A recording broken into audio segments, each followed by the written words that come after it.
91쪽 연부취득, 90쪽이죠. 연부취득 들어갔습니다. 자, 뭐 공부를 하신 분들은 조금 지루한 감이 없지 않아 있을 겁니다. 다 아는 내용 설명하고 있으니까. 그러나 처음 공부하시는 분들은 개념을 잡아야 돼요. 저는 항상 개념을 강조하는 사람인데, 예, 자, 연부취득이란 내용을, 개념을 이해하셔야만 여러분이 연부취득으로 해서 파생되는 규정을 정리하실 수 있습니다. 그래서 연부취득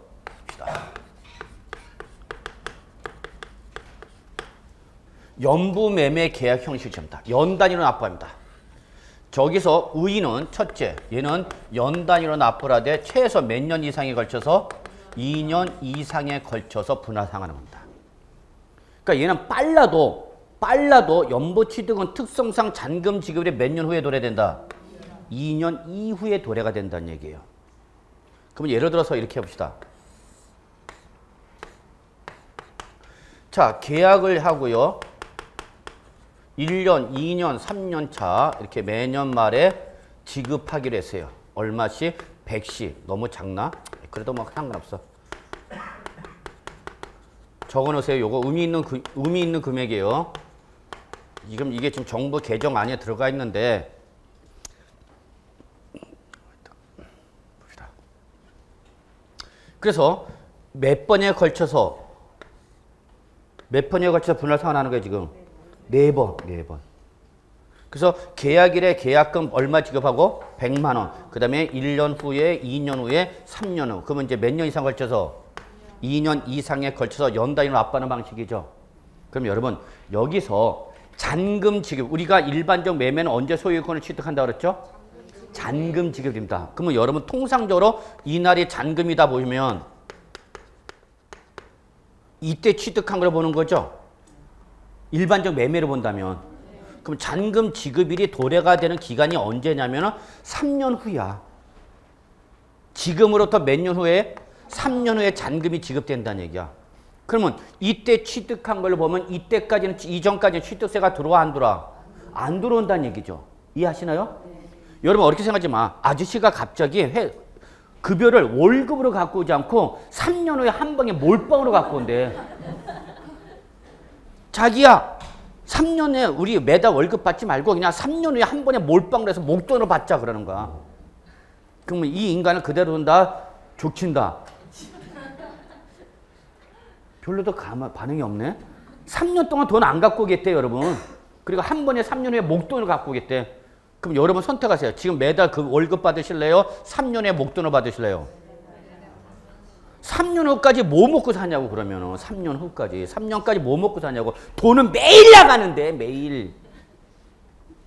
여기 학원 오는 과정에서 딸은 왜 안 왔어요? 어? 안경? 자, 검사해 보겠습니다.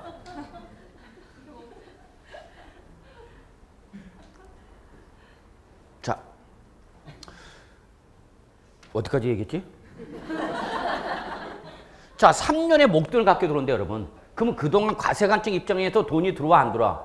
안 들어온다는 거야. 그럼 국가나 지방자치도 돈은 매일 나가는데 이에 따른 돈은 나중에 3년 후에 들어야 되는 거야. 그러니까 이때까지 과세관청도 기다리기가 쉽다 어렵다? 어렵다는 얘기야. 이때까지가. 최소 몇 년을 기다려야 된다고? 2년. 이때까지 기다리기가 너무 힘드니까 이러한 무슨 취득이면 연부 취득일 때는 이날에 취득한 걸 보는 것이 아니라 그냥 뭐 할 때마다 연부금을 뭐 할 때마다 지급할 때마다 이거를 개별적인 하나의 독립된 취득으로 봐서 취득세 과세하겠다 그 얘기입니다. 이해하시나요? 그러니까 요 100만 원, 100만 원, 100만 원, 100만 원을 하나의 독립된 몇 개의 취득으로 보겠다는 얘기야? 4개의 취득으로 보겠다는 얘기야, 여러분. 4개의 취득으로. 실제 매매 계약은 몇 개인데? 하나죠, 하나. 매매 계약은 하나인데 그 연부금 돈이 지급하는 건 4번에 걸쳐서 지급하니까 근데 그 기간이 몇 년 후에 도래가 되는 거야? 2년. 과세관청은 뭐지? 힘든 거야. 아저씨가 급여를 2년 후에 한꺼번에 목돈 갖고 오겠대. 그럼 그동안 뭐 먹고 사냐고, 우리는. 그래서 이때는 일반적인 매매로 보아서 잔금 지급일에 취득한 걸 보기엔 너무나 기간이 뭐하니까? 길으니까. 근데 실제 여러분 국공유지 매각법에 따르면 국가나 공공단체가 소유하는 토지를 매도할 때에 그 취득税부담을 완화하기 위해서 15년 연부 상환이 가능합니다. 몇 년까지? 15년. 자, 여기 보죠. 여기 여러분 공법에서 자, 여기 어떤 특정한 재개발 재건축 사업 지역입니다. 그런데 이 지역 안에 여기에 뭐가 있어? 국공유지가 있는 거야, 여러분. 국공유지가. 그러면 이 지역 안에 뻥 뚫린 이 국공유지를 이거를 재개발 재건축 사업에 포함해야 되냐, 포함하지 않아야 되냐 판단해야 되는 거죠. 해야 돼, 안 해야 돼? 해야지. 그래야 전체적인 효과가 발생하는 거니까. 그럼 이거를 뭐 하는가? 취득해야죠. 국공유지를. 누가 취득해요? 조합원이 취득해야죠. 조합원이 취득해야 되죠. 그럼 이 국공유지를 조합원한테 매도한단 말이야. 그럼 조합원이 돈이 있어, 없어? 없잖아. 갖고 있는 건 토지밖에 없잖아. 그러니까 이때에 이러한 취득 자금 부담을 완화해 주어서 몇 년간 15년 연부 상환이 가능합니다. 몇 년에 걸쳐서 상환하라? 15년. 잡으셔야 돼요. 그러면 이 15년에서 연부 상환하면 잔금 지급일이 몇 년 후에 도래가 되는가? 15년 후에 도래가 되는 거야. 그럼 과세관청은 취득세 들어와, 안 들어와? 그 전까지? 안 들어와. 이해하세요? 그러니까 이때는 일반적인 매매로 잔금 지급에 취득한 걸 보는 것이 아니라 어떻게 했다? 매해 사실상 연부금 지급일입니다. 이해하시나요? 요 개념을 이해하셔야 돼요. 그래서 이러한 연부 취득일 때는 잔금 지급일까지 기다리지 않고 매해 연부금 뭐 할 때마다 지급할 때마다 그 연부금 지급액을 하나에 뭐로 보긴다? 취득으로 보겠다냐. 그럼 결론 몇 번에 걸쳐서 취득세 내라? 4번. 연부금을 지급할 때마다. 그래서 거기 밑줄 쳐야 돼. 사실상 연부금 지급일. 자, 여기서 출전에 두 군데를 건드릴 수 있어요. 첫째, 사실상 동그라미. 이거 살짝 뭐로 바꿔? 계약상. 고칠 수 있어요? 동그라미 쳐요. 그 다음에 저는 사실상 갖고 안 고쳐요. 뭘 갖고 고치냐? 연부금을 가지고 바꿔요. 그래서 여러분들 살짝 이렇게 바꾸죠. 연부 취득일 때는 매해 사실상 연부금 지급일. 그런데 이걸 살짝 뭘로 바꿔버려? 잔금 지급일. 이렇게 바꿔버리는 거죠. 그러면 여러분은 어머! 하고 잡아내야 되는 거죠. 자, 여러분 연부 취득일 때는 반드시 연부금이란 말이 나야 됩니다. 잔금이 나와서는 안 됩니다. 왜? 잔금은 이때인데. 이해하세요? 한번 딱 설명드립니다. 연부 취득이 뭔지를 이해하셔야 돼요. 그래서 출전은 두 군데 건드릴 수 있다. 근데 저는 개인적으로 여기서 건드려라. 그럼 저는 여길 건드립니다. 이게 연부 취득의 가장 독특한 규정이거든요. 잔금 지급일까지 기다리지 않고 하나의 매매로 보아서 잔금 지급일까지 기다리지 아니하고 각각의 독립된 취득으로 보아서 연부금을 뭐 할 때마다 지급할 때마다 이걸 하나의 뭘로 보겠다? 독립된 취득으로 보겠다냐. 결론 취득세 몇 번에 걸쳐서 내라? 4번에 걸쳐서 내라. 그 얘기죠. 근데 여러분 다 알아요. 근데 이게 실전에 가면은 요게 바뀐 게 잘 안 보이는 거야. 이게 보이면 상관이 없는데 실전에 가면 극도로 긴장된 상태니까 마음은 급하고 빨리 나가야 되겠고 그러다 보니까 이런 게 살짝 안 보인단 말이야. 이게 화장실 가거나 집에 가서 보인다니까. 어머, 연부금이 아니라 뭐네? 잔금이네. 그럼 이제 뒤집어지는 거지. 그러니까 제가 강조하고 싶은 건 평소에 여러분이 공부를 하실 때에 자꾸 키워드를 잡는 연습을 하셔야 된다는 얘기야. 잔금이 아니라 뭐 해야 된다고? 연부금이 나와야 된다고.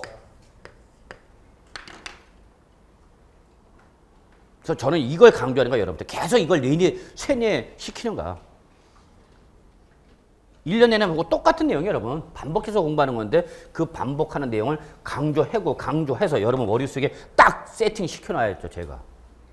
그렇다고 세법을 뭐 집에 가서 맘 놓고 계속 공부하는 것도 아니잖아. 집에 가면 민법, 계론, 공법에 손 들고 있잖아. 줘요. 그러니까 세법 매주 한 주에 한 번씩 보고 왔다가 갔다가 그러는데 저는 실제 그래요. 저는 계속 중요한 부분을 계속 반복해서 수업 시간에 따로 여러분이 공부를 하지 않더라도 뇌리에 남게 하겠다는 얘기예요, 저는. 취지가 그거예요, 저는. 그러니까 어떤 분은 맨날 하던 얘기 하네 그런 분들 계세요. 저한테. 교수님 맨날 하던 거 또 얘기 또 한대. 그래서 안 듣는데. 듣지 마세요, 그러면. 반복시키는 거야, 반복. 계속 세뇌시키는 거야. 그래서 실전에 가면은 딱 보는 순간 어머머머 잔금 나왔네. 이게 한눈에 들어와야 되는 거죠. 됐나요, 여러분? 연부치도 꼭 기억해 주시기 바랍니다. 지방세만 나오는 겁니다. 적어놓으세요. 지방세만 적용됩니다. 하나 더. 연부취득은 어디만 있다고요? 지방세. 그러면 국세는 뭐가 나오냐? 연부취득이 없어요. 국세는. 적으세요. 장기할부 조건이 나옵니다. 국세는 뭐가 있다고요, 여러분? 장기할부. 지방세는 뭐가 있다고요? 연부취득이 있다고요. 이 연부취득이 나중에 재산세에 또 나옵니다. 그 재산세에 나왔을 때 지금 이 개념이 이해가 되시는 분은 아, 이래서 이 규정이 있는 거구나라는 걸 느끼실 것이고 이 개념을 모르는 분은 또 외우는 거야. 무조건 외우는 거야, 모르면. 외우니까 무조건 까먹잖아, 또. 자, 꼭 잡으시고요. 그래서 지방세 뭐가 있다고 여러분? 연부취득이 있다. 그럼 국세는 뭐가 있다고요? 장기할부. 장기할부는 연부취득과는 달리 월 단위, 뭐 분기 단위, 연 단위 상관없어요. 단 1년 이상입니다. 적어놓으세요. 양도소득세 등 국세에서 말하는 장기할부는 1년 이상입니다. 그래서 연부취득은 몇 년 이상인데요? 2년 이상인데요. 국세에서 말하는 장기할부는 1년이 된다. 이런 차이점도 있다는 걸 좀 참고하시고요. 자, 그 다음에 무상승계 취득합시다. 이번에는 이제 유상이 아니라 뭡니까? 무상입니다. 무상. 무상이니까 대가가 있어요, 없어요? 없죠. 자, 무상은 심플하게 정리하면 돼요, 여러분. 무상의 전형적인 거래 형태는 두 가지, 여러분. 뭐 상속가, 증여 등 생각하시면 돼요. 그리고 증여는 계약행위죠. 증여는 계약행위예요. 그래서 증여는 언제 취득한 걸로 봐라? 계약일에 취득한 걸로 봐라. 그 얘기입니다, 여러분. 근데 여러분 외우실 필요가 없잖아. 상속은 계약이라는 게 있어, 없어? 없죠. 이해가 안 되면 이번 구정 때 명절 때 부모님 앞에 가갖고 계약서 하나 씁시다 해놓고 어떤 계약서냐 그랬더니 상속계약서 일주일 내로. 그러면 이제 그 다음부터는 누가 가느냐가 판단되겠죠. 네가 갈래? 내가 갈래? 그래가면서. 그러니까 당연히 상속은 계약이라는 게 나와 못 나와? 못 나오는 거야. 외우는 거 아니야, 여러분. 여러분 다 아세요. 상속 계실입니다. 그죠? 끝이야. 여기까지만 보세요. 거기 유증이라든지 상속 또는 유정 이런 거 볼 필요 없어요, 여러분. 개념 다 잘 모르면서 뭐 문제를 이상하게 낸 사람들도 있어요. 제가 상속 전문입니다. 자, 그래서 상속은 언제 취득한 걸 보라고요, 여러분? 상속 계실. 증여는 언제다고요? 계약일입니다. 여기서 출전이 장난친다면 어디 장난치냐? 이거 장난칩니다. 얘는 장난칠 게 없습니다. 너무나 다 아니까. 그래서 결론을 내면은 요거는 여러분 상속세나 양도소득세나 상속에 대한 과세 시기는 여러분 상속 계실입니다. 그렇기 때문에 얘는 출전이 장난칠 여지가 없습니다. 장난치면 저는 이걸 갖고 장난칩니다. 증여세나 양도소득세에서 취득 시기는 이때 얘들은 언제냐면 증여받은 날입니다. 한마디로 말해서 과세 시기가 같다고요? 다르다고요? 다르다고요. 그러니까 당연히 이쪽을 장난쳐야지 이걸 갖고 장난치는 게 아니지. 그러니까 문제를 만드는 과정이 이렇게 만들어지는 거예요, 여러분. 출전에 여기를 물어보는 이유가 있어서 물어보는 거예요, 여러분. 자, 그러면 증여 잠깐 받아봅시다. 증여를 받아보신 분은 알아요. 근데 증여를 받아본 적이 없다. 어떻게 증여받냐? 나 부동산 증여받고 싶어. 어떻게 했대, 그러면? 남편이 갖고 있는 남편 명의로 된 부동산 넘겨받고 싶다고? 그러면 아저씨 앉혀놓고 뭐 해야 돼? 뭐 해야 돼? 계약서 쓰셔야죠. 계약서. 어떤 계약서? 증여 계약서 쓰셔야죠. 다만 아저씨가 자부할적으로 안 썼을 때를 경우를 대비해서 술 한 잔 먹여놓으라는 얘기죠. 알딸딸한 상태에서. 그래서 미리 다 써놓는 거죠. 증여자와 수증자, 당사자 관계 명시하고 증여 목적물 표시하고 그에 따른 증여 일자, 언제까지 증여하겠다는 걸 기재된 분료식 요건으로서 쓰면 돼요, 여러분. 그래서 뭘 작성하고? 계약서를 작성하죠. 근데 아저씨가 알딸딸한 상태에서 썼는지 원만한 당사자에게 합의했었는지 확인할 수 있으니까 없으니까? 없으니까 공증법인 등에 가서 뭘 받아? 공증을 받죠. 확정일자 받는다고. 그래서 당사자 간에 증여와 수증자 간에 원만한 합의에서 증여가 이루어졌으면 선언합니다라고 누가? 공증법인이 공증하는 거죠. 확정일자 찍어주고. 여러분 그 결혼할 때 주례사님이 뭐 했어요? 성혼 선언해 주셨죠? 물론 안 하신 분도 계시겠지만 아직. 그래서 여러 사람들 앞에서 원만한 합의하에서 성혼이 됐음을 선언합니다. 그러잖아 주례사님이. 그러면 이제 그 다음에 어떻게 하라고?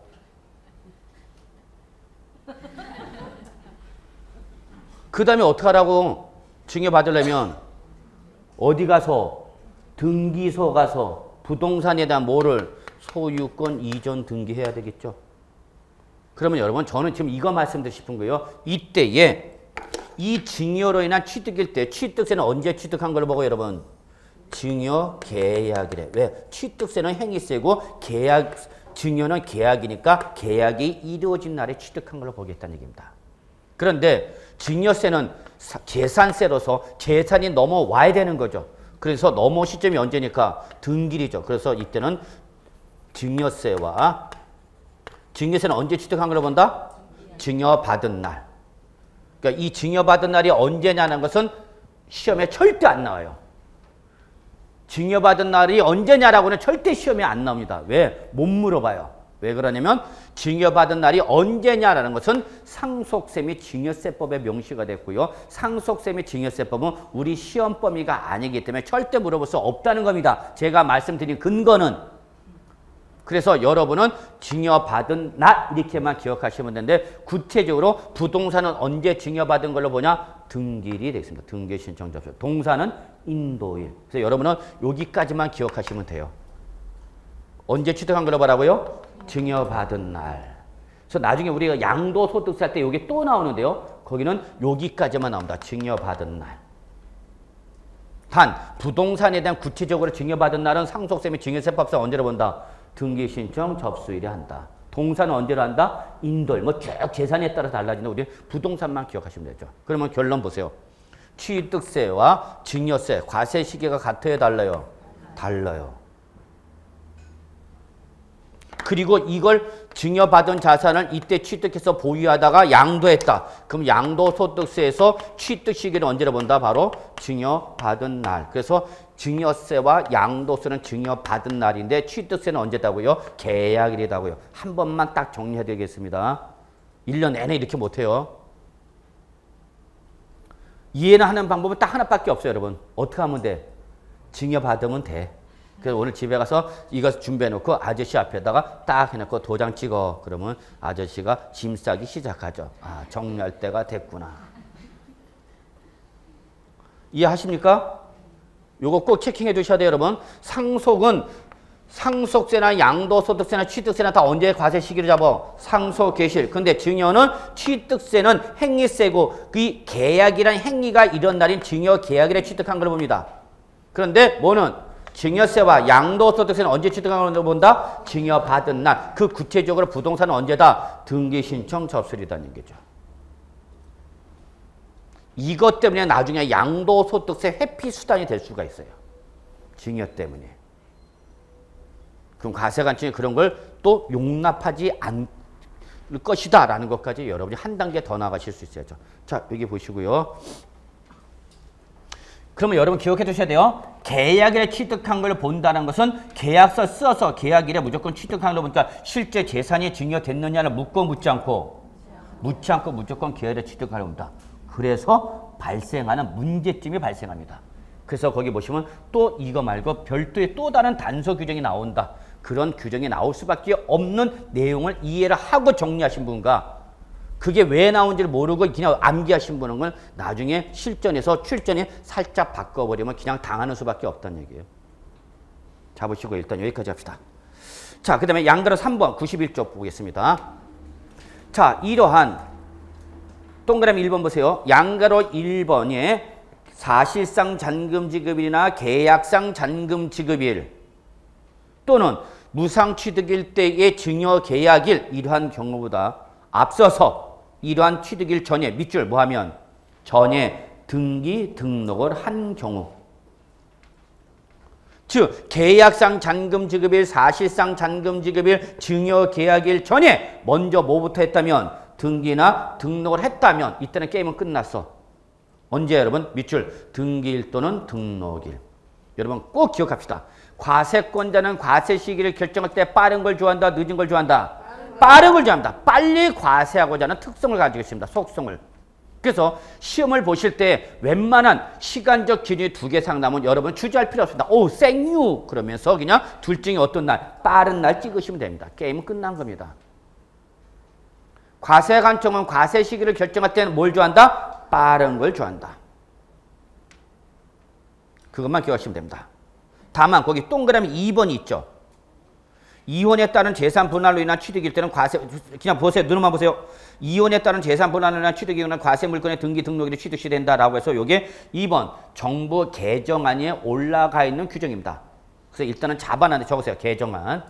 그래서 거기 2014년 12월 30일에 신설됐죠. 저는 이때 바뀔 줄 알고 잡아놨는데 개정이 안 됐어. 그래서 여러분 체킹만 해주세요. 개정안. 근데 개정은 될 것 같아요. 그래서 요즘 하도 이혼이 민감하기 때문에 이혼에 대한 자꾸 세부적인 규정이 도출합니다. 이혼은 어떤 뭐 옛날과 다르게 요즘은 다르죠. 이혼이 일종의 재테크 수단도 됩니다. 결론부터 말하면 이혼은 사업자들이 아주 훌륭하게 이용할 수 있는 재테크 수단이 됩니다. 한마디로 말해서 세액 부담 없이 배우자한테 증여를 해줄 수 있는 재산을 이전해 줄 수 있는 유일한 방법 중에 하나입니다. 물론 2가지가 있죠. 상속도 있지만 상속은 가야 되잖아. 이 한 몸을 던져가면서까지 보낼 수는 줄 수는 없잖아.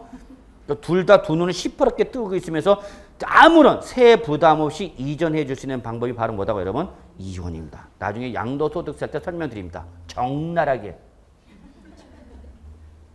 그래서 왜 이혼을 하는가 설명드릴 수 있습니다. 자, 그래서 여러분 그거는 개정안이다라고 보시고요. 일단 신경 쓰지 마세요, 여러분. 나중에 개정 확정되면 분명히 제가 설명드리고 세법 개정 해설에 대한 별도의 강의를 할 거니까 걱정하지 마시고요. 자, 91조 원시 취득이 있습니다, 여러분. 찾으셨나요? 자, 이거는 좀 공법을 하고 한 다음에 하겠습니다. 공법을 안 하면요, 제가 주택법 해야 되고요, 도시및 주거환경정비법 해야 되고요, 제가 다 해야 돼요. 그래서 이거는 공법을 끝난 다음에 하도록 하겠습니다. 자, 넘어가죠. 자, 92쪽에 간주 취득이 있습니다. 간주 취득 시기는 크게 신경 안 쓰셔도 됩니다. 그냥 변경일이다 적으세요, 여러분. 옆에다가 변경일. 다만 간주 취득에서 시험에 나올 수 있는 규정이 하나가 있습니다. 그게 바로 양가로 2번입니다. 얘는 실제 시험에도 나왔었고요. 또 나올 수 있는 간주 취득 시기에서 시험에 나올 수 있는 유일한 규정입니다. 양가로 2번. 양가로 1번과 양가로 3번 절대 시험에 안 나옵니다. 그걸 왜 하고 있냐고.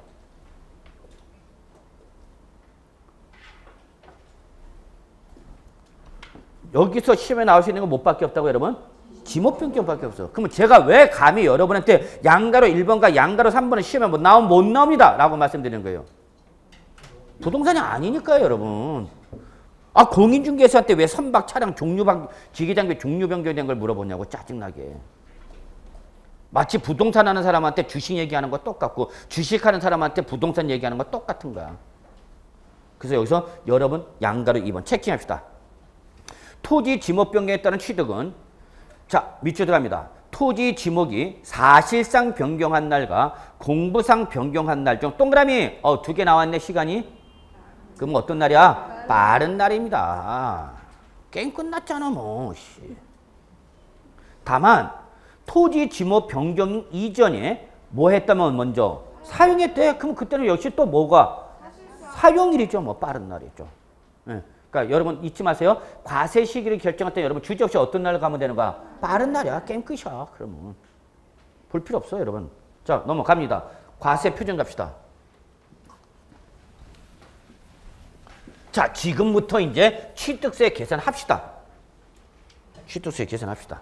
얼마예요? 이게 여러분한테 나와야 되는 거야. 여러분이 공인중개사가 되셔서 부동산의 매매를 중개했을 때 그 취득자한테 취득세를 부과합니다. 내셔야 됩니다. 라고 말씀하시면 당연히 취득자는 물어보겠죠. 여러분들. 얼마를 내야 되는데요. 그러면 여러분은 시험 범위가 아닙니다. 라고 말하는 거죠. 그러면 아니죠. 시험 범위죠. 자, 그래서 여러분 이때 취득세는 어떻게 계산하라고요? 과세 표준에다가 뭐를 곱하라고요? 세율을 곱하자. 그래서 뭐가 나온다고요? 산출세. 여러분 다 알고 있잖아, 이제. 일주일이 지났는데도 여러분 딱 나오잖아. 이게 제가 반복 효과 노리는 거예요. 그래서 세의 계산은 무조건 예외 있다 없다? 없다. 과표에다 무조건 세율을 곱해서 뭐가 나온다? 산출세가 나온다. 이건 모든 조세 기본이면 공통인 거 예외가 없다 그랬어. 그러면 이때 지금 제가 하고자 하는 것은 이 취득세 과세 표준 뭐로 할 거냐 그 얘기죠. 자, 이때 취득세 과세 표준은 전 범위가 시험 범위다. 별표에서 얘기해. 전 범위가 시험 범위다. 그러니까 시험 출제 범위가 점점 넓어집니다. 예전에는 안 나오던 부분이 지금은 시험에 나옵니다. 그 대표적인 것이 바로 뭐냐면 여러분 교재에 95쪽에 나와 있는 이런 거는 전통적인 출제 부분이 아니었어요. 95째 보충학습 있죠, 여러분? 예전에 이런 거 안 나왔어. 근데 요즘 이런 게 나와. 그러니까 시험이 자꾸 해를 거듭할수록 쉬워져요, 어려워져요? 어려워져요, 여러분. 묻지 마세요. 올해 시험은 작년보다 어려울 것 같아요? 쉬울 것 같아요, 교수님? 묻어버리는가, 그러면? 당연히 어떻게 돼? 어려워질 수밖에 없어요, 여러분. 자, 그래서 과세 표준 별표 3개 표시해놓고요. 일단 여러분 자세히 정리해둔 거죠. 일단 기본적인 내용 잡아보겠습니다. 그러면 취득세 과세표는 뭐라 할 거냐? 책이네요. 취득세 과세표는 밑줄로 갑시다. 뭐다? 취득 당시의 가액이죠.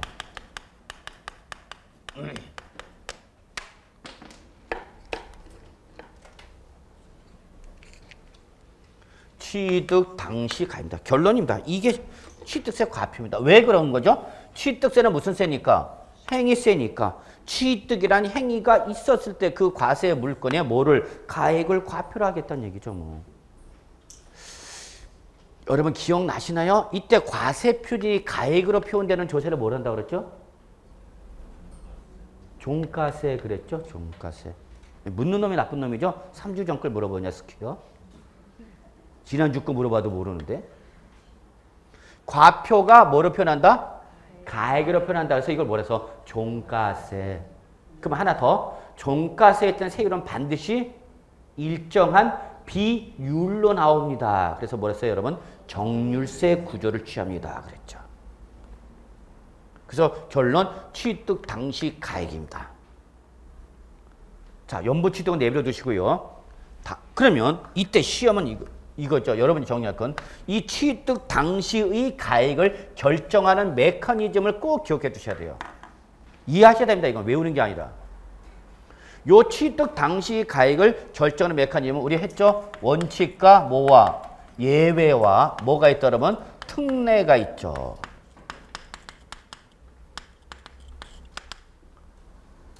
자, 그럼 여러분이 여기서 하나 정리해 두셔야 될 게 뭐냐면 적용 순서죠. 원칙, 예외, 특례. 그럼 어떤 것부터 먼저 적용해야 되는 거예요? 원칙. 어? 원칙. 예지, 예가 문제지. 당연히 원칙과 예면 당연히 원칙이죠. 근데 여기는 뭐가 나왔어요, 여러분? 특례잖아. 원칙보다 더 높은 게 뭐야, 여러분? 특례잖아요, 여러분. 여러분 다 법규에서 배우시죠? 일반법과 특별법이 충돌했다. 어떤 거에 우선되는가? 특별법 우선 다 아시잖아요, 여러분. 그러니까 뭐부터 먼저 정하는가? 특례부터 먼저 정하는 거예요, 여러분. 특례부터. 그래서 우리 양가로 3번 봅시다. 자, 그래서 이 특례 규정은 반드시 지방세법상 제한을 받아서 첫째, 국지외수 공판장과 이거 어디서 봤었는데? 취득시기에서 봤던 그 국지외수 공판장입니다. 같은 겁니다. 취득시기의 국지외수 공판장과 과세표준에서 국지외수 공판장은 같은 놈입니다. 똑같은 놈입니다. 근데 취득시기와는 달리 여기는 여러분 부동산 거래 신고와 검증이 이루어진 취득이 하나가 더 들어온다. 요게 차이점입니다. 이게 취득시기가 다릅니다.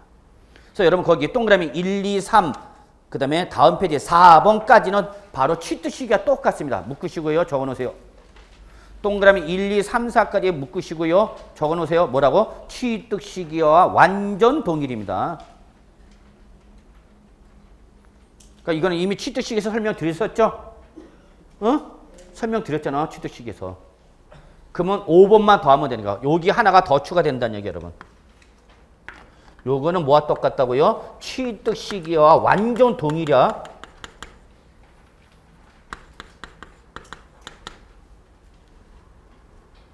그런데 취득시기와는 달리 여기는 하나 더 들어온다. 바로 뭐죠 여러분? 부동산 거래 신고와 검증이 이루어진 취득입니다.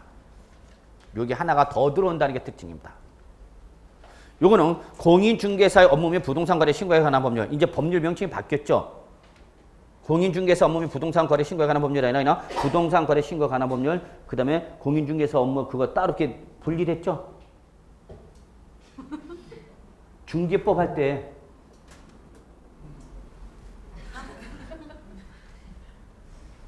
중개법에서 지금 법률 어떻게 하고 있죠? 부동산 거래 신고에 관한 법률 따로 하고 있나요? 중개법 합쳐서 지금 하고 있나요?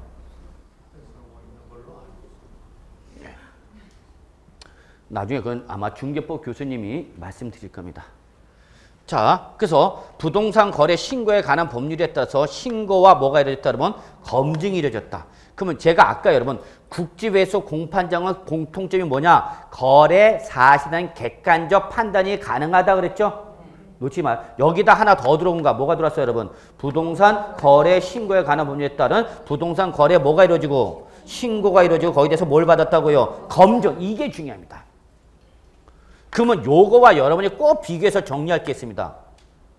이게 부동산 중개법상 부동산 거래 신고와 검증이라면은 여러분은 주택법상 뭐와 비교해 두셔야죠? 주택거래 신고와 비교하셔야 됩니다. 요거는 중개법 교수님이 설명을 드릴 거고요. 요거는 공법 교수님의 주택법 얘기입니다. 그 두 놈을, 두 놈이란다. 죄송합니다. 그 두 분의 내용을 제가 취합해서 말씀드린 겁니다. 그래서 요거는 중개법, 요거는 뭐? 공법. 맨날 내가 먼저 시다발이 해줘야 돼. 나 몰라 하여튼. 해당 과목에서 배우기를 하기로 하고 여기는 국지회수 공판장에다 부동산 거래 신고와 뭐가 이루어졌다 여러분? 검증. 얘는 검증이 없어요. 그렇기 때문에 주택거래 신고는 단순한 검인계약서로서의 기능밖에 없습니다. 그러면 제가 조금 주제 넘게 먼저 제가 말씀드리면 여러분이 공인중개사가 되셔서 부동산의 매매 계약을 체결하면 여러분은 중개업법이나 주택법에 따라서 반드시 주택거래 신고 또는 부동산 거래 신고 둘 중에 하나를 반드시 하셔야 됩니다.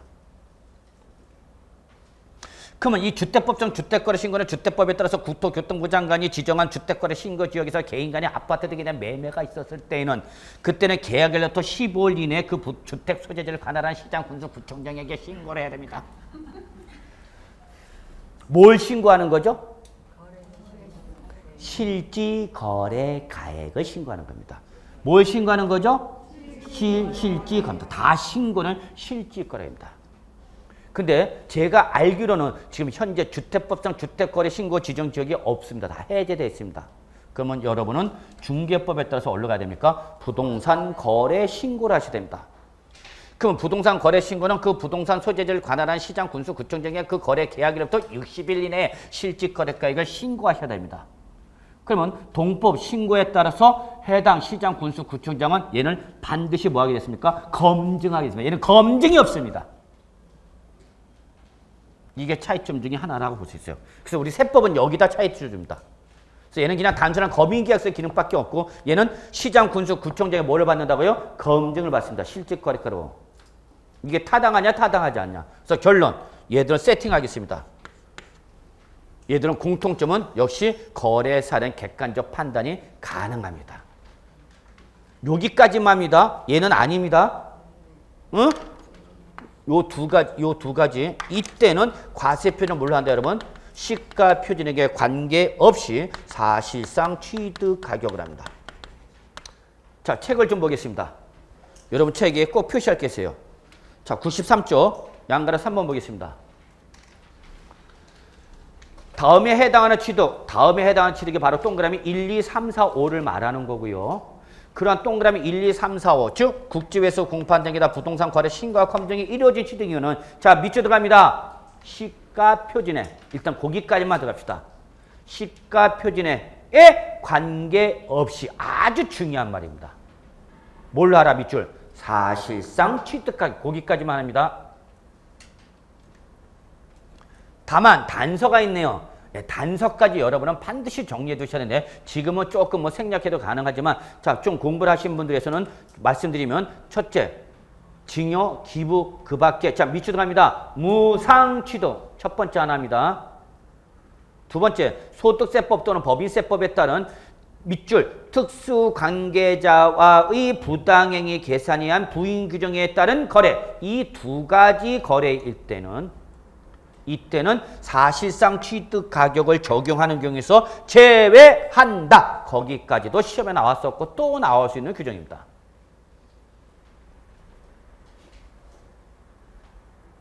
자, 그럼 여기 한번 보시겠습니까? 여기 책을 좀 봐주세요. 아니, 프린트 여기 칠판 좀 봐주세요. 정리할게요. 취득의 형태가 뭐냐면 여러분 국지외수 공판장과 무슨 신고면 부동산 거래 신고와 검증이 됐다. 자, 얘들 공통점 뭐다? 거래 사례는 객관적 확인이 가능하다. 따라서 과세관청이 믿는다 안 믿는다? 그대로 믿는다. 그래서 이때는 과표를 뭘로 알아? 사실상 취득가격인데 여기에 이 사실상 취득가격을 성격을 나타내는 말이 있었죠. 거기에 뭐라고 됐어요 여러분? 시가 표준액에 뭐하고? 불구하고라는 아주 이 사실상 취득가격의 성격을 나타내는 말입니다. 진짜 중요한 의미를 가진 말입니다. 밑줄 쳐놨죠? 예, 그래서 결론 냅시다. 사실상 취득가격을 알아. 어떤 경우에서만 국지외수 공판장과 뭐 부동산 거래 신고가 가면 주택거래 신고는 들어와요? 안 들어와요? 안 들어옵니다. 네, 그래서 자 그러면 이 특례 국지외수 공판장과 부동산 거래 신고가 아니면 그때는 어떡하라 이제 얘가 아니면 어디로 가는가? 원칙으로 가야죠 이제. 원칙. 취득자가 뭐한 가액으로 알아 여러분? 신고한 가액으로 알아. 그래서 결론 원칙은 뭐다? 신고한 가액입니다. 그래서 양가를 1번 원칙 보시면 동그라미 1번에 취득 당시의 가액은 밑줄 취득자가 신고한 가액. 요게 포인트죠. 누가? 취득자라는 납세 의무자가 그 매매된 거래에서 이루어진 가액으로 신고한 가액을 봐주라는 얘기입니다. 그러면 특례와 원칙과 차이점을 보겠습니다. 얘와 얘와의 차이점은 얘는 거래 사실에 대한 확인이 가능하다, 곤란하다. 가능하다. 얘는 거래 사실에 대한 객관적 확인이 가능하다, 곤란하다. 곤란하다 그 얘기입니다. 이게 차이점입니다. 얘는 확인 가능, 얘는 확인 곤란. 왜? 뭐 쓰니까 자꾸 다운계약서 당사자 간의 합의해서 얼마든지 세부담을 자꾸 어떻게 하고자 한다? 줄이고자 한다. 줄이고자 한다. 그러면 여러분 꼭 적으세요. 이 원칙을 적용해야 되는 대표적인 거래가 어떤 경우인지 알아야죠. 어떤 경우에 여러분? 그렇죠. 개인 간의 매매. 그러니까 이 개인 간의 매매는 지금 계속 취득 시기 과세 표준 영향을 미치고 있다는 걸 여러분이 꼭 기억해 두셔야 됩니다. 시험에 출제원이 개인 간의 부동산의 매매로서 이 말을 얘기했다. 개인 간의 매매라는 말을 왜 했어? 그럼 출제원은 여러분들 뭐 얘기하고자 하는가?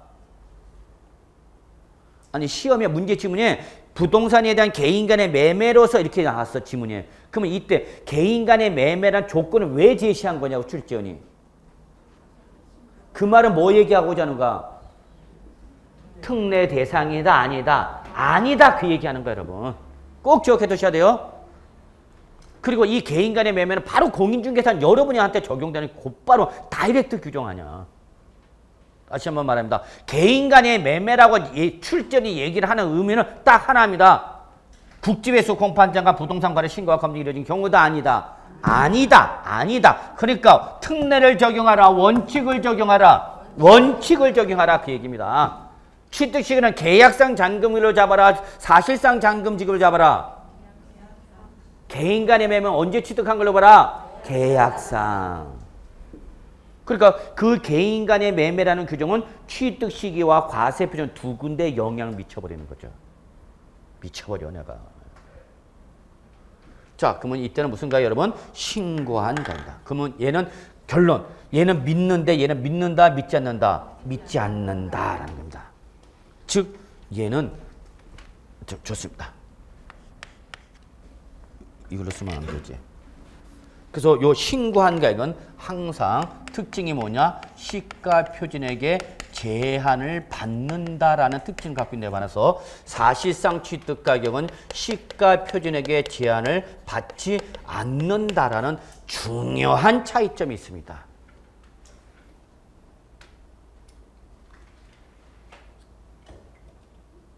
그래서 이렇게 신고한 가액으로 인정하되 예외 갑시다.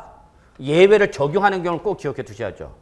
첫째, 신고를 하지 않았다. 어떤 경우? 무신고. 자, 신고 안 한 거 우리 뭐라고 한다, 여러분? 무신고. 두 번째, 신고 가액의 표시가 없거나 신고는 했어. 그런데 그 신고한 가액이 시가 표준액보다 뭐하면 적으면 신고한 가액이 시가 표준액보다 뭐하면 적으면 이걸 다른 말로 뭐라 그런가? 과소신고. 적어놓으세요.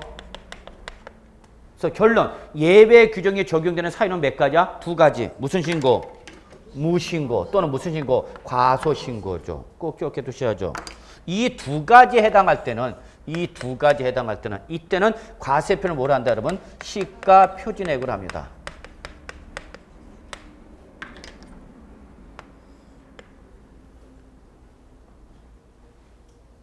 그래서 이 지방세를 공부할 때 시가표준액이라는 말은 매우 중요하다고 해서 지난 우리 기초 단계에서 제가 입에 거품 물면서 시가표준액에 대한 내용을 설명을 드렸습니다.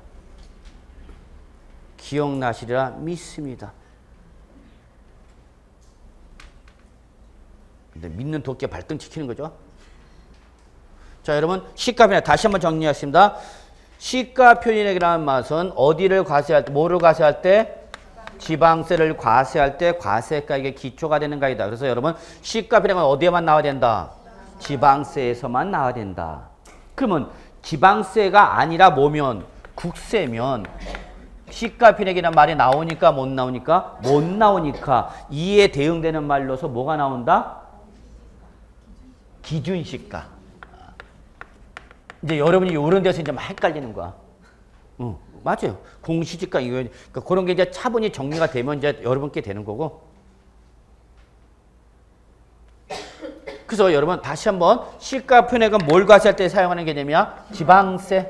그럼 요거 지방세만 사용하니까 국세는 이와 대응되는 개념 뭐란다? 기준시가라 한다. 그런데 특징 신고한 가액이나 사실상 취득가격은 누가 결정한 가액인데 취득자라는 납세무자가 정한 가액인데 뭐는? 시가표준액은 누가 정해놓은 가격이다? 과세권자가. 지방세법에서 정하는 방법에 따라서 과세 물건별로 뭐한 가액이다고? 평가한 금액을 말한다 그랬죠. 여기서 제일 중요한 포인트는 뭐예요? 과세권자가 정합니다. 이게 제일 중요한 의미입니다. 실질 거래가액이에요? 시가표준액은 실제 매매에서 이루어진 실질 거래가액이냐고? 아니. 과세관청이 뭐한 가액이야? 평가한 가치야. 요거를 영어로 말한다면 여러분 학교에서 배우셨죠? 뭐 value라고 나올까? 요거는 뭐를 말하는데? 실가를 말하는 거예요. 프라이스를 말하는데. 요거는 뭐죠? 거래 가격을 말하는 거죠? 가격이라면 얘는 가격이 아니라 뭐다, 여러분? 가치.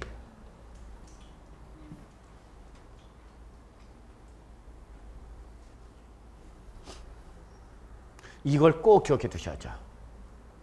근데 이때 과세 물건별로 지방세법에서 정하는 방법인데 이때 과세 물건 중에서 우리가 반드시 알아야 될 게 세 가지가 있죠. 뭐죠? 토지, 주택, 그리고 뭐죠, 여러분? 건축물 등 이 세 가지에 대한 시가표준액이 뭔지는 반드시 알아두셔야죠. 책에서 그러면 먼저 이거 설명드렸었는데 기초과정에서 항상 처음부터 듣지 않는 분들이 나중에 문제가 돼요. 그럼 뭐 이럴때부터는 그래도 괜찮죠. 뭐. 자, 여러분 토지와 주택의 공통점은 부동산 가격 공시 및 감정평가에 관한 법률 학계론에서 배우십니다. 마지막 쪽에서 배우실 텐데 이때 부동산 가격 공시 요거죠. 부동산 가격 공시. 그러니까 이 토지와 주택은 부동산 가격 공시 및 감정평가에 관한 법률에 따라서 국토교통부 장관이 매년 1월 1일자를 기준해서 전국에 있는 토지와 주택을 조사해서 가격을 공시를 하게 되고 그 공시에 대해서 시장, 군수, 구청장이 자기 관할고 있는 개별적인 토지와 주택에 대해서 공시를 하는 게 되는 거죠. 그래서 결론 냅시다. 오늘 현재 정부에서 공시하는 가액은 뭐밖에 없다. 토지와 주택에 대해서만 가액을 뭐하고 있다? 공시를 하고 있다. 그걸 뭐라 한다 여러분? 공시된 가액. 이거에 대한 구체적인 내용은 학기론에서 배우는 거야. 제가 하는 게 아니라 학기론에서 해줘야 되는 거야. 근데 급한 제가 먼저 하는 거야. 그래서 토지와 주택에서 매년 가액을 뭐 한다? 공시하는 거죠. 이때 토지에 대해서 공시된 가액을 뭐라고 그러는 거야 여러분? 개별 공시지가. 주택에 대해서 공시된 가격이 뭐라는 거야 여러분? 단독주택이면 개별주택가격. 아파트 등의 공동주택이면 공동주택가격이 공시가 되죠. 그런데 뭐는 건축물, 주택을 제외한 상가, 사무실 등 기타 건축물일 때는 공시되는 가액이 있다고요? 없다고요? 없다고요. 그래서 오늘 현재 정부가 조사해서 공시하는 건 뭐밖에 없어? 두 가지밖에 없죠. 뭐에 대해서만? 토지와 주택. 제가 과거 실무에 종사할 때는 부동산 가격 공시가 아니었어요. 지금은 법률 명칭이 부동산 가격 공시 및 감정평가, 부동산 가격 공시 및 감정평가에 관한 법률이었죠. 맞나요? 지금 이 법률? 학기에서 배웁니다. 제가 실무에 있을 때는 부동산 가격이 아니라 지가 공시였습니다. 지가 공시 및 토지 등의 평가에 관한 법률 이렇게 나왔었습니다. 그럼 여러분 법률이 바뀌었습니다. 지가 공시 및 토지 등의 평가에 관한 법률에서 부동산 가격 공시 및 감정평가에 관한 법률로 바뀌었습니다. 뭐가 달라졌어요? 여기는 종전에는 뭐만 나왔는데? 토지만 나왔었는데 뭐로 바뀌어버렸어요? 부동산. 뭐가 추가됐다고요? 주택. 언제부터? 2005년부터 나오기 시작했죠. 네, 2005년대 법률 명칭이 바뀌었을 겁니다. 자세한 내용은 어디서 배운다고요? 학계론에서. 그래서 결론. 요걸 꼭 기억해 두셔야 돼요. 토지와 주택은 부동산 가격 공시 및 감정평가에 관한 법률에서 매년 가액을 뭐 하는데? 공시를 하는데 그 공시된 가액인 토지는 뭐? 개별 공시지가. 그 다음에 주택은 개별 주택 가격 또는 공동주택 가격을 우리 취득세에 뭘 하겠다? 시가 표준액을 하겠다. 그 얘기입니다. 여기까지 꼭 잡으셔야 됩니다. 지금 이것 때문에 한 겁니다. 요 개별 공시지가나 개별 주택 가격 또는 공동주택 가격을 우리는 뭐로 삼는다? 해당 토지 주택의 뭐로 삼는다? 시가 표준액을 삼는다는 얘기죠. 근데 문제는 얘죠. 상가 등 주택을 제외한 건축물은 가액을 공시하고 있으니까 안 하고 있으니까 안 하고 있죠. 그래서 이거는 결론 누가 하느냐? 시장 군수가 산정한 가액을 합니다. 쓰지 마세요. 요거까지만 쓰시더라도 괜찮은데 시장 군수가 산정합니다. 어떻게 산정하냐? 지방세법에서 정하는 방법에 따라서. 지방세법에서는 어떻게 규정하고 있느냐? 그 내용이 바로 여러분 교재에 잠깐 보시면은 99쪽을 보시기 바랍니다. 98쪽과 99쪽. 자, 98쪽부터 시가편에 대한 내용이 설명되어 있죠? 예. 자, 거기 보시면은 토지 양가를 1번 토지 및 주택에 대한 시가편이 나왔죠? 98쪽 양가를 1번 토지 및 주택. 얘들 묶은 이유는 뭐야? 공시된 가액. 그 다음에 99쪽 양가를 2번 주택 외 건축물 밑줄. 얘들은 공시된 가액이 있은 깨로 없은 깨로? 없은 깨로. 누가 결정한다? 시장, 군수, 구청장이 산정합니다. 시장, 군수, 구청장이 산정합니다. 물론 도지사의 승인을 얻는 거지만 이때 그 산정 방법이 바로 여러분 동그라미 2번입니다. 외우실 필요는 없습니다. 암기 X, 암기하는 거 아닙니다. 즉 그냥 여러분 이런 방식으로 한다라고 보시면 되는 거예요, 여러분. 그래서 거기 밑에 건축물 시가편에 각주 표시 나와 있죠. 고딕체로 나와 있잖아요, 여러분. 그걸 보시면 돼요. 그냥 눈으로만. 그러면 이때 이 건축물에 대한 공시되는 가액은 어떻게, 공시된 가액이 없으니까 누가 결정하라고요? 시장 군수가 지방세법에서 정하는 방법에 따라서. 그래서 구체적으로 어떻게 정해져 있냐? 그게 이제 거기 표시되어 있는 거야. 근데 그 식은 외울 필요가 있다고요? 없다고요? 없다고요. 그럼 한번 그냥 눈으로만 보세요. 어떻게 산정하냐? 소득세법에 따라서 매년 공시가 되는 건축물 1제곱미터당 신축 기준 가격에다가 조종지수인 구조지수를 곱하고 용도지수를 곱하고 위치지수를 곱하고 거기다가 다시 해당 경관 연수변 잔존 가치를 곱하고 거기에 대해서 해당 건축물의 면적을 곱하고 거기에 대해서 다시 해당 건물에 대한 뭐를 가감산율을 곱하게 돼서 나오게 됐어요. 여러분은 외울 필요 있다고요? 없다고요? 없다고요. 자, 결론 냅시다. 주택을 제외한 상가 등의 건축물은 공시가 되고 있으니까 안 되고 있으니까 안 되고 있으니까 시가표량을 어떻게 하라? 시장 군수가 방금 보았던 지방세법에서 정하는 방식으로 뭐한가에 산정한 가격을 한다. 이게 바로 뭐다? 시가표라서 여러분이 반드시 정리하셔야 됩니다. 여기까지는 정리해 두셔야 됩니다. 이게 재산세 계속 나오는 얘기입니다. 여기까지. 자, 그러면 이제 마무리해야 되겠습니다. 여러분 교재 어디로 오시냐면은요. 시간이 많이 나가네. 미치겠네. 시간을 세울 수도 없고. 자, 여기 합시다. 신고한 가액은 반드시 뭐의 제한을 받는다? 시가편익을 제한한다. 얘는 액면가 그대로 믿는다, 믿지 않는다. 믿지 않는다. 과세관청 얘를 그대로 안 믿어줘. 그래서 얘는 반드시 뭐와 비교를 해요, 여러분? 반드시 뭐와 비교해요, 여러분? 시가표준액과 반드시 비교합니다. 비교를 해서 둘 중에 결론 어떤 금액입니까? 큰 금액입니다. 과세가액을 결정할 때 과세관청은 어떤 걸 좋아한다고요? 큰 금액. 세율은 어떤 세율을 좋아한다고요? 높은 세율. 과세 시기는 어떤 걸 좋아한다고요? 빠른 날. 이게 기본입니다, 여러분. 그런데 반해서 이 사실상 취득가격은 객관적으로 확인이 됐으니까 안 됐으니까? 안 됐으니까, 됐으니까. 객관적으로 확인됐으니까 과세관청이 그대로 믿어 안 믿어? 믿어! 그래서 얘는 시가편익의 제한을 받는다 안 받는다? 안 받는다. 즉, 요 사실상 취득가격은 시가편익과 비교를 해요 안 해요? 안 해요. 안 해요. 이게 차이점입니다. 꼭 기억해 두셔야 됩니다.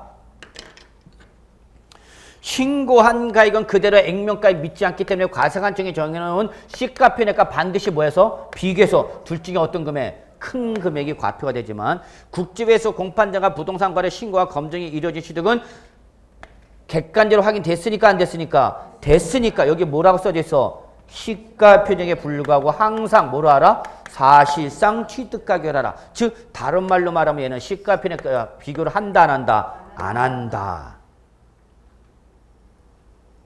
그러면 마무리하죠.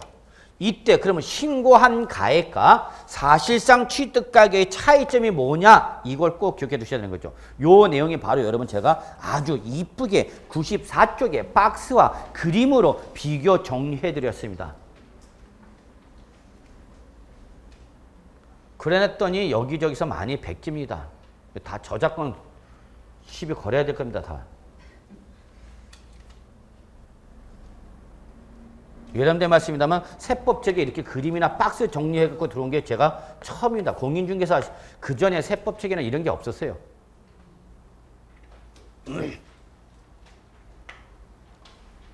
동업자 정신호이나 저작권을 안 갖고 있을 뿐이지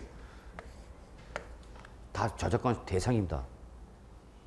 자, 그럼 봅시다, 여러분. 중요한 차이점 봅니다. 신고한 가액은 과세관청에서 정한 뭐와 비교해서 시가표준액과 비교를 해서 신고한 가액이 시가표준액 이상이면 그때는 과표는 뭐가 되는 거예요, 여러분? 이때는 신고한 가액을 취득세의 과세 표준화합니다. 그런데 이 신고한 취득자가 신고한 가격에 과세관청이 정한 뭐보다 시가표준보다 어떻게 하면 적으면 이때는 과세 표준은 뭐가 되는 겁니까? 시가 표준액이 됩니다.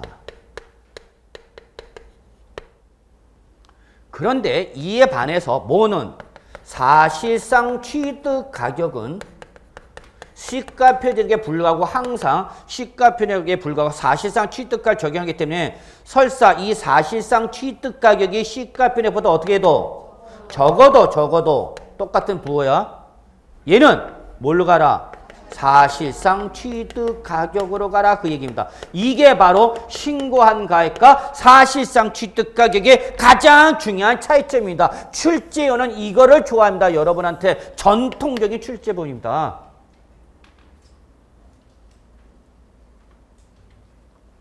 과거 초청에서 중반기까지만 해도 아주 전통적인 취득세 과표에서 출제원이 제일 좋아하는 규정입니다. 계속 물어보는 거죠. 근데 이제 고갈됐어. 새로운 문제 만들기가 힘들어.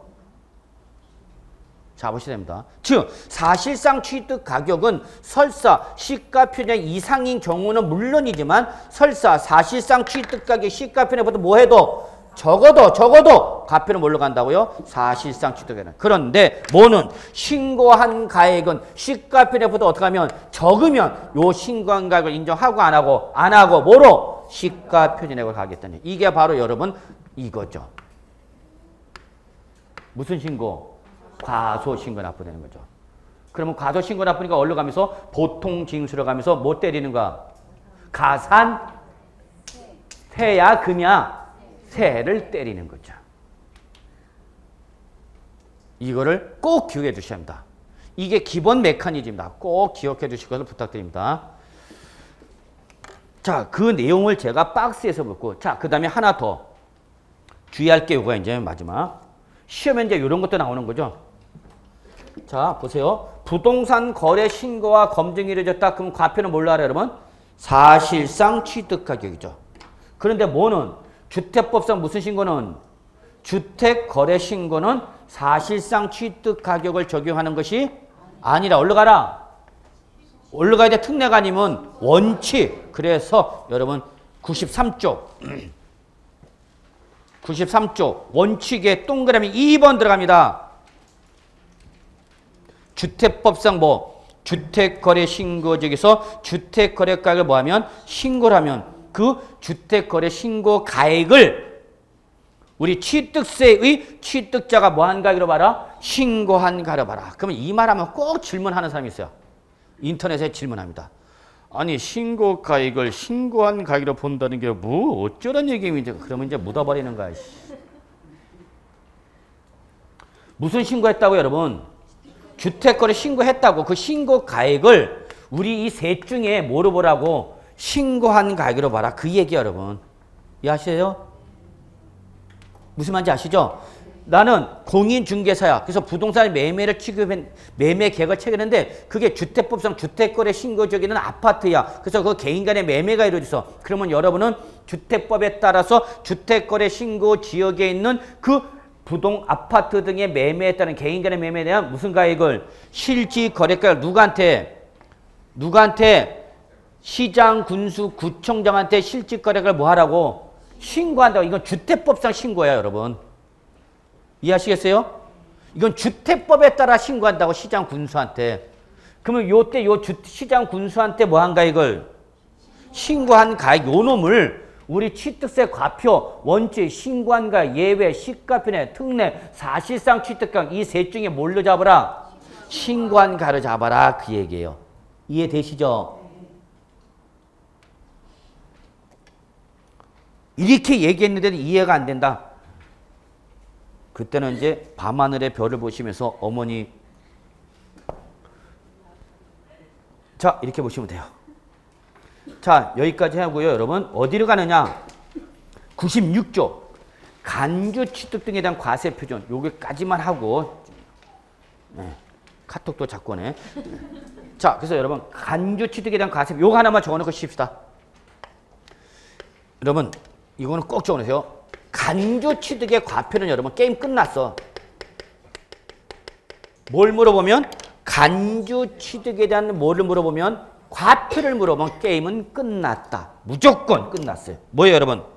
그로 인하여 뭐한가에 증가한 가입. 이게 게임입니다.